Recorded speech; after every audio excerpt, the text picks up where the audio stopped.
Profile এত দিকে গুথায় আর গুথায়, নাকি দেওয়া গুথায়, মুখে দেওয়া গুথায়, চৌকে দেওয়া গুথায়।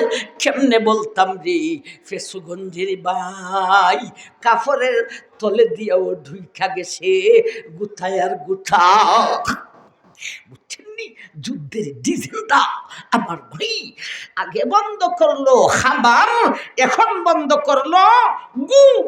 ভাই বাহিনীর খাবারও বন্ধ, ফেরাউন্নার বাহিনীর গুমও বন্ধ। আমার ভাই বাহিনীরা যদি খাইতে পারে না, ঘুমাইতে পারে না, যুদ্ধ করতো না মারা যাইত, মারা যাইত। এই হলো আল্লাহ একটা প্রাণীর কথা বললাম।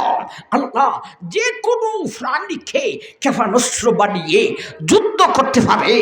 ভাই এই আয়াতই আছে, এত লম্বা কথার সময় নেই ভাই। এই আয়াতই আছে, আল্লাহ বলেছেন কুম্মাল। আল্লাহ মহিলাদের মাথায় যে উকুন থাকে, সেই উকুন দিয়া পর্যন্ত ফেরাউনের বাহিনীর সাথে উকুনকে ক্ষেপণাস্ত্র বানিয়ে আল্লাহ যুদ্ধ করেছেন। যাই হোক, প্রাণী আর অপ্রাণী সবটাই হলো আল্লাহর ক্ষেপণাস্ত্র। একটা প্রাণীর যুদ্ধ শুনলাম, এখন শুন একটা অপ্রাণীর যুদ্ধ শুনি। আলাম তারা কাইফা ফাআলা রাব্বুকা বিগাদ ইরামা যাতিল ইমাদ আল্লাতী লাম ইউখলাক মিসলুহা ফিল বিলাদ। ও দুনিয়ার মানুষ, আদুগুতরম নবী ছিলেন হযরত হুদ আলাইহিস সালাতু ওয়াস সালাম। বেঈমানেরা নবীর উপর নির্যাতন, নবী হুদ আর হুদের ইমানদার উম্মতের উপর নির্যাতন শুরু করে দিল রে। আমি আল্লাহ ওই হুদ ফরাশক্তি, আদ গুত্র বড় ফরাশক্তি, এদের দেহটা সারা বিশ্বের সর্বযুগের মানুষ থেকে বড় ছিল, তেমনভাবে শক্তিও বেশি ছিল। এমন ফরাশক্তি আদ গুত্রের সঙ্গে আমি আল্লাহ যুদ্ধ করলাম রে। ক্ষেপণাস্ত্র বানাইলাম বাতাস, বাতাস দিয়া যুদ্ধ করেছে। বাতাসের জান আসেনি, নাই। ও প্রাণী আমার ভাই, প্রাণীর যুদ্ধ একটা বললাম বেঙ্গা, ও প্রাণীর যুদ্ধ আবার ভাই জান বাতাস, এমন প্রবল বেগে বাতাস যাওয়া শুরু করেছে। ও ভাই আমাদের দেশে কয়েক বছর আগে আখাউড়া জাতীয় মাঝারের এলাকা, আবার ভাইজান সেখানে বাতাস যুদ্ধ করেছে। আমার ভাই এর আগে নেত্রকোনায় যুদ্ধ করেছে। নেত্রকোনার বাতাসের যুদ্ধটা ছিল মাত্র 2 মিনিট। এক বাইসাইকেলওয়ালা বেটা বাজার নিয়া বাড়িতে যাইতেছে, এর সাইকেলটা সহ ওরে উঠাইয়া আমার ভাই বিলের কাদার মধ্যে দাবাইয়া দিছে। হ্যান্ডেল, 2 হাত সাইকেলের 2 হ্যান্ডেলে এইভাবেই লোকটা মইরা রয়েছে।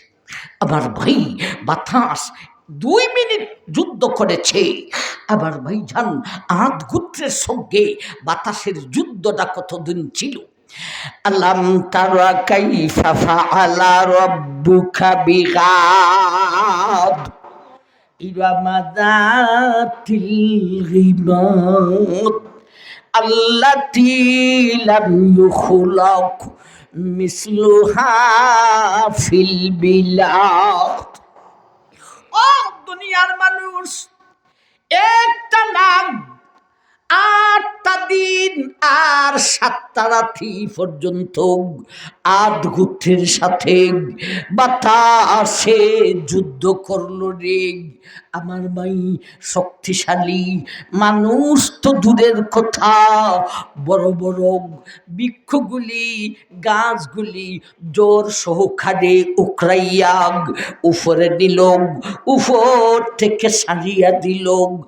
আদগুত্র ফরাশক্তির অস্তিত্ব গেল কোথা? একবার বলুন সুবহানাল্লাহ।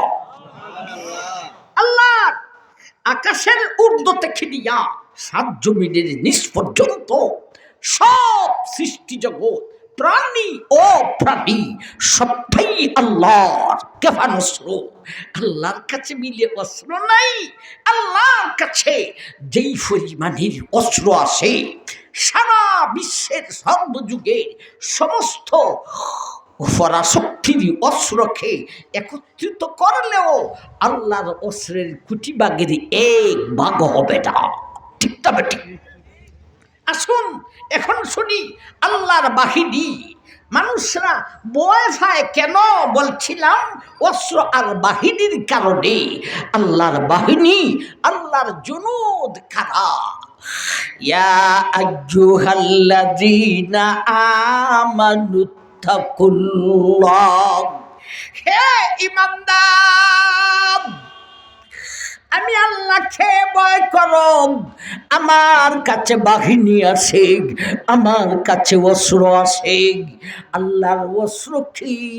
আমরা কিছুটা শুনলাম রে। আল্লাহর বাহিনী হলো, আল্লাহর জুনুদ হলো মালাইকার দল, ফিরিস্তার দল। আল্লাহর বাহিনী হলো ফিরিস্তা। আমার মাই কি মনে করেন ফিরিস্তা দুনিয়ার জগতের পরাশক্তির বাহিনী থেকে আল্লাহর বাহিনী সংখ্যায় কম না বেশি? খালি বেশি না অনেক? অনেক বলতো কত দিক। আল্লাহর নবী বলেছেন, এ দুনিয়ার মানুষ, সারা বিশ্বের মানুষে আল্লাহ 7টি আকাশ সৃষ্টি করেছেন। এক একটি আকাশ কত বড় দিক, তার দৈর্ঘ্য প্রস্থের মাপ জগতের কেউ বলতে পারে না।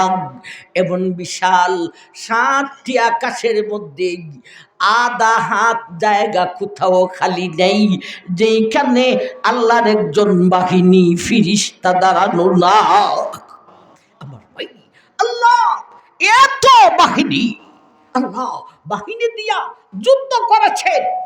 ভাই আল্লাহ যদি বাহিনী দিয়া যুদ্ধ করতে চায় অস্ত্র লাগে না, আর অস্ত্র দিয়া যুদ্ধ করবে বাহিনী লাগে না। কিন্তু দুনিয়ার জগতে আমার ভাই পরাশক্তি বেঈমান যুদ্ধ করতে হলে আমার ভাই বাহিনীও লাগে, অস্ত্রও লাগে। ঠিক না বেটি? শুধু বাহিনী দিয়া যুদ্ধ করতে পারে না, শুধু অস্ত্র দিয়া যুদ্ধ করতে পারে না। কিন্তু আমি আল্লাহ যখন অস্ত্র দিয়া যুদ্ধ করতে চাই বাহিনীর কোনো প্রয়োজন হয় না। বেঙ্গা দিয়া যুদ্ধ করিলাম বা তার দিয়া যুদ্ধ করিলাম, বাহিনীর কোনো প্রয়োজন হয় না।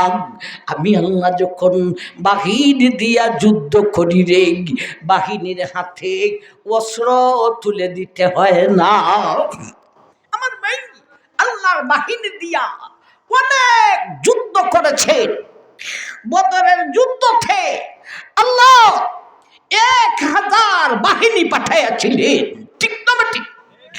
ভাই সূরা ইয়াসিনে আছে, ইন কানাত ইল্লা সাইহাতাম ওয়াহিদাতান ফাইযা হুম খামিদুন ইয়া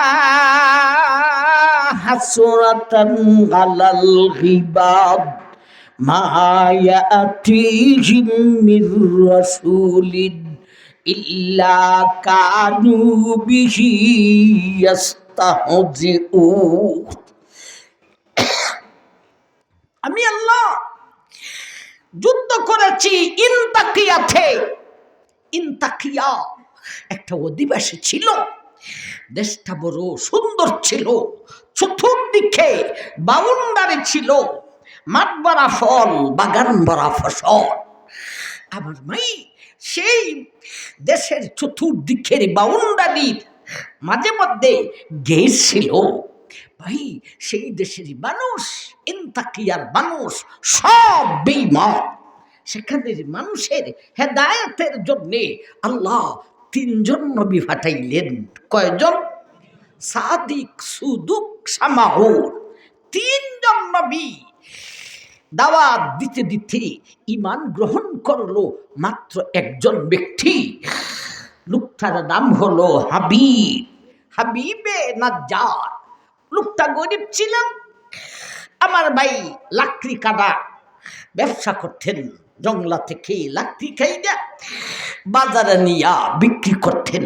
হাবিবে নাজ্জার তিনি একমাত্র ব্যক্তি। এখন বলেন, নবীর সংখ্যা মুমিন উম্মত থেকে আরো বেশি। নবী হইল 3 জন, আর মুমিন উম্মত হইল মাত্র 1 জন।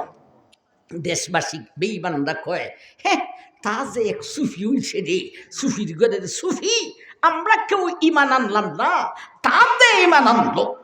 কয় ওরে ধরো, নির্মম ভাবে হত্যা করো। ইন্না লিল্লাহ। আমার ভাই দেশের মানুষ বেঈমানের গোষ্ঠী আল্লাহর ওলি হাবিবে নাজ্জারকে নির্মম ভাবে হত্যা করিয়া দিল। ইন্না, আল্লাহর গায়ে সহ্য হয় নাই, যুদ্ধ সড়ক শুরু হয়ে গেছে। আল্লাহ সেখানে ইন্তাকিয়ার সাথে যুদ্ধ করেছেন অস্ত্র দিয়া নয়, যুদ্ধ করেছেন বাহিনী দিয়ে। ভাই বাহিনী ফাটাইলেন কয়জন? মাত্র